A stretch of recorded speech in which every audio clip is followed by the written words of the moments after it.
Random Play Dance atau RPD itu udah jadi template baru di acara Jepangan, acara wibu, acara cosplay atau apapun kita sebutnya ya. Ya, setiap kota besar itu udah pasti ada konten RPD-nya ya, yang biasanya suka jadi puncak acara atau biasanya ada di pertengahan acara. Mulai dari RPD Jepangan yang beneran sampai RPD Jepangan yang leadernya nggak jelas atau setlistnya nggak jelas lah ya.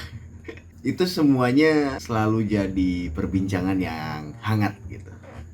Gak hangat doang sih, malah bisa gue bilang perbincangan panas malah. Sebenarnya gue gak mau bahas ini karena udah ada beberapa orang yang mungkin bisa dibilang lebih ahli ya dalam performer.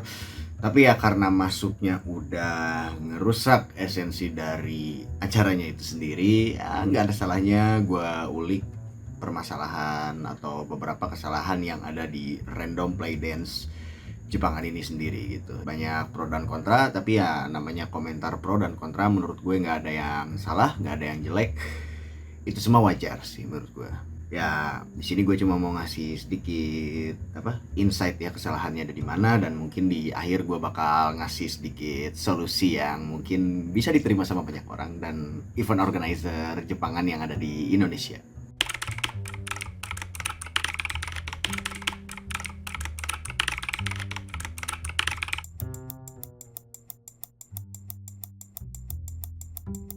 Ya, jadi di pembahasan pertama gue mau bilang ya, apakah random play dance itu gak harus dari lagu Jepang? Ya ini yang jadi permasalahannya. Tapi sebelumnya kalau kalian gak ngerti RPD atau random play dance itu kayak gimana dan seperti apa, kalian bisa cari aja di Google. Nanti kalian juga bisa lihat pengertiannya itu apa. Atau kalian cari di YouTube untuk tahu contohnya RPD atau random play dance itu kayak gimana ya. Yang sebenarnya memang bukan dari Jepang itu sendiri gitu. Kalau misalnya kita harus bahas apakah RPD atau random play dance itu nggak harus dari Jepang, nggak salah sebenarnya kalau misalnya nggak harus dari Jepang. Kayak misalnya lu nyelipin lagu-lagu lain, lagu-lagu yang viral, lagu-lagu yang viral di TikTok, atau misalnya selalu jadi template gitu, ya kan jadi masalah sebenarnya kan. Kalau misalnya di event Jepangan itu sendiri pun ya nggak ada yang salah juga sebenarnya.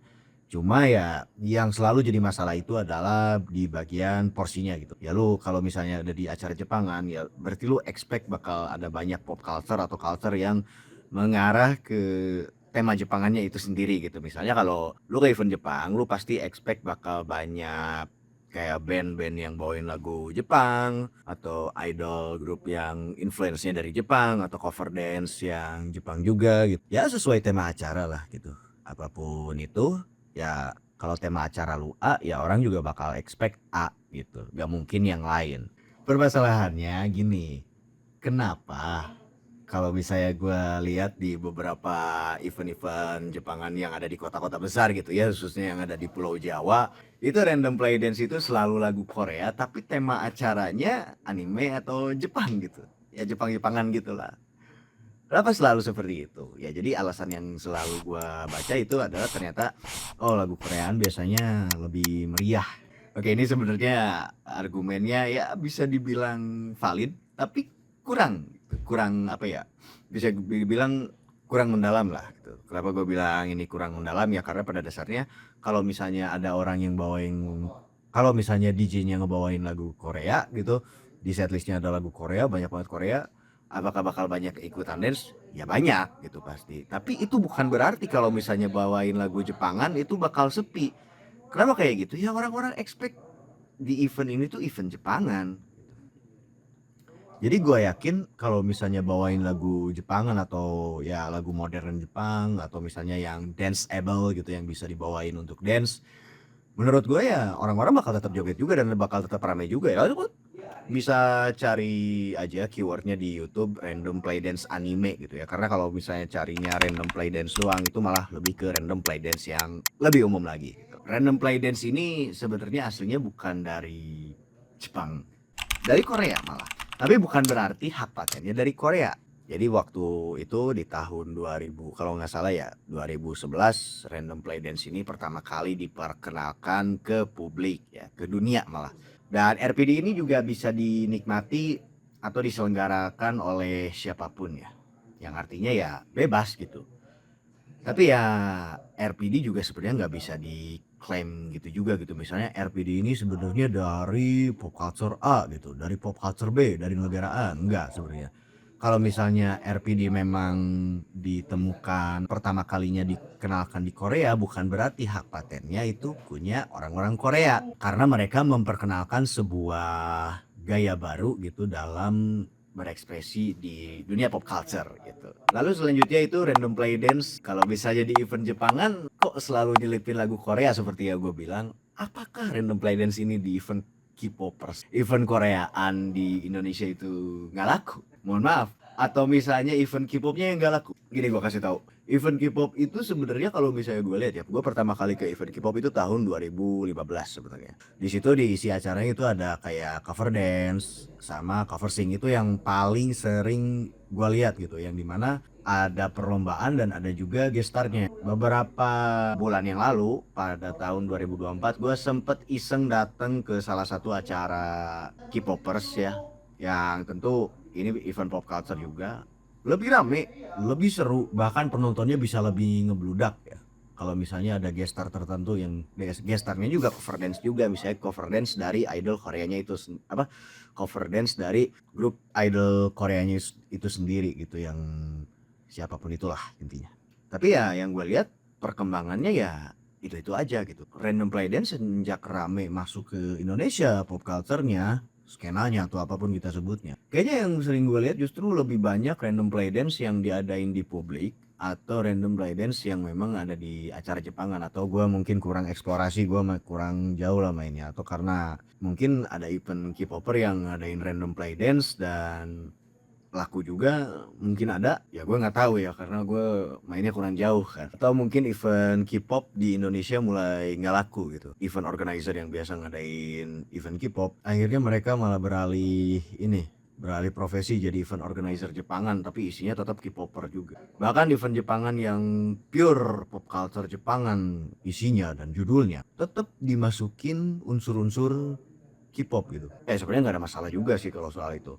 Cuma yang jadi masalah itu porsi acaranya gitu. Misalnya yang sampai 50-50 gitu. 50-50-nya Jepangannya 50%, Koreanya 50%. Nah, itu bisa ngundang masalah sih sebenarnya ya, tapi ya sudahlah, itu balik lagi ke event organizer-nya, entah mereka mau berbenah atau tidak.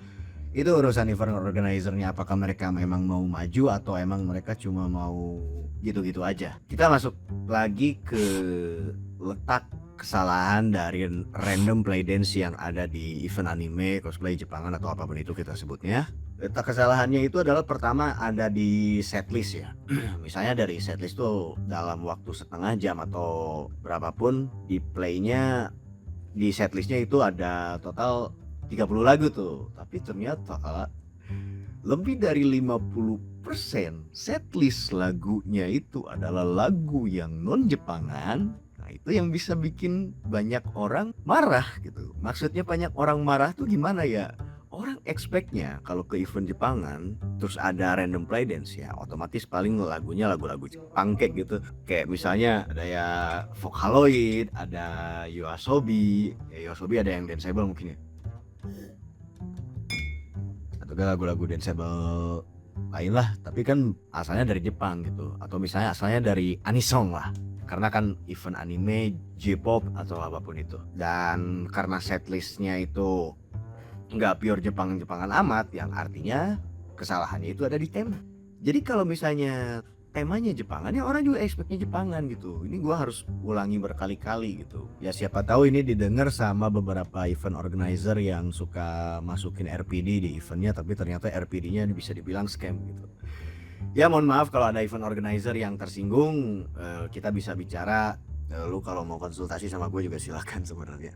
Tapi konsultasilah sama orang yang lebih ahli lah. Gue cuma mau membahas kesalahan dan mungkin sedikit solusinya aja lah, biar kepada pertengahan. Terus kesalahan selanjutnya itu biasanya ya event organizer atau DJ-nya ini, gue yang paling gue nggak suka secara personal itu adalah tidak mau explore. Jadi ya mereka cuma tahu lagu-lagu yang mereka tahu aja gitu, kayak personal taste dimasukin ke setlistnya. Kalau misalnya personal taste atau misalnya nyelipin lagu K-pop beberapa gitu, ya misalnya dari 30 lagu yang dimasukin ternyata ada 3 atau 4 lagu K-pop ya nggak masalah juga sebenarnya, asal nggak lebih dari setengahnya gitu. Nah itu yang selalu dipermasalahkan. Orang-orang juga sebenarnya ya anak-anak Jepang kan nggak ada yang masalah kalau misalnya ada lagu K-pop atau lagu-lagu viral yang non Jepangan dimasukin ke setlist RPD-nya ini sendiri gitu atau random playlist-nya ini sendiri. Nggak pernah ada masalah sebenarnya kalau misalnya diselipin dikit-dikit doang, dan gue yakin pengunjung juga pada enjoy aja gitu. Bukan cuma tidak mau explore sih, tapi tidak mau dengar apa kata orang. Kalau misalnya event organizer atau si DJ-nya ini emang dengar apa kata-kata orang yang ada di event Jepangan, gue yakin sih hal-hal yang kayak gini tuh nggak akan kejadian lagi, dan mungkin gue juga nggak akan bikin konten yang kayak gini lagi gitu. Ini tolong untuk semua event organizer apapun itu, coba dibiasain untuk dengar kata orang. Ya percaya nggak percaya, kalau kalian nggak mau dengar apa kata orang, uang bakal lari, uang bakal menjauh dari kalian. Ya kenapa seperti itu? Ya karena kalian sudah mengecewakan orang-orang yang ngekritik kalian, dan mostly orang-orang yang ngekritik kalian itu adalah pengunjung-pengunjung dari acara kalian sendiri gitu. Ya itu tidak mau explore, tidak mau dengar apa kata orang, yang artinya apa? Yang artinya tidak bisa adaptasi. Terus letak kesalahan terakhir dari random play dance di skena Jepangan ini ya, event organizernya Carbit, bukan K-popers atau wibu yang salah sebenarnya. Walaupun misalnya gue lihat di sosmed ada K-popers sama wibu yang adu argumen, ada yang pro ada yang kontra, nggak jadi masalah sebenarnya kalau mereka ada pro dan kontra gitu. Kenapa yang kayak gitu bisa ada gitu? Kenapa pro kontranya ada, komentar-komentar yang setuju atau orang-orang yang protes itu bisa ada? Ya karena event organizernya Carbit. Ciri-ciri event organizer yang Carbit itu, pertama ya gue udah kasih tahu sebelumnya, ya tidak mau explore gitu dan tidak mau dengar apa kata orang, yang artinya ya ujung-ujungnya yang kedua adalah tidak bisa adaptasi atau tidak mau adaptasi. Ya tidak bisa adaptasi dan tidak mau adaptasi itu dua hal yang berbeda. Untuk K-popers dan wibu sebenarnya kalau ada yang pro kontra nggak jadi masalah, komen-komennya juga nggak ada yang salah, diskusinya bahkan gue lihat di Facebook lebih sehat lah ya. Kenapa gue bisa bilang lebih sehat ya, karena tidak ada kata-kata umpatan itu sendiri. Tapi sebenarnya kalau misalnya ada perdebatan di internet gitu, kalau ada yang pro dan kontra itu biasa. Yang nggak biasa dan yang paling gue nggak suka itu adalah argumen atau pendapat yang sok tahu gitu, yang nggak ada dasarnya sama sekali ya. Ya kebebasan berpendapat lah, tapi bukan berarti lu ada kebebasan untuk menjadi orang yang sok tahu gitu, karena bahaya juga kalau misalnya sok tahu kan bisa berujung misinformasi. Ya gue ngebahas kesalahannya doang ya, kalau gak ada solusi nanti bisa dipermasalahin gue gitu. Ya harusnya orang-orang pada debat di internet gitu antara K-popers dan wibu, malah ke gue yang dilontarkannya gitu, karena gue ngebahas kesalahannya doang dan orang-orang di internet nyebutnya itu adalah gorengan. Nah di sini gue cuma mau ngasih sedikit solusi. Ini solusinya simple kalau untuk permasalahan random play dance RPD di skena Jepang.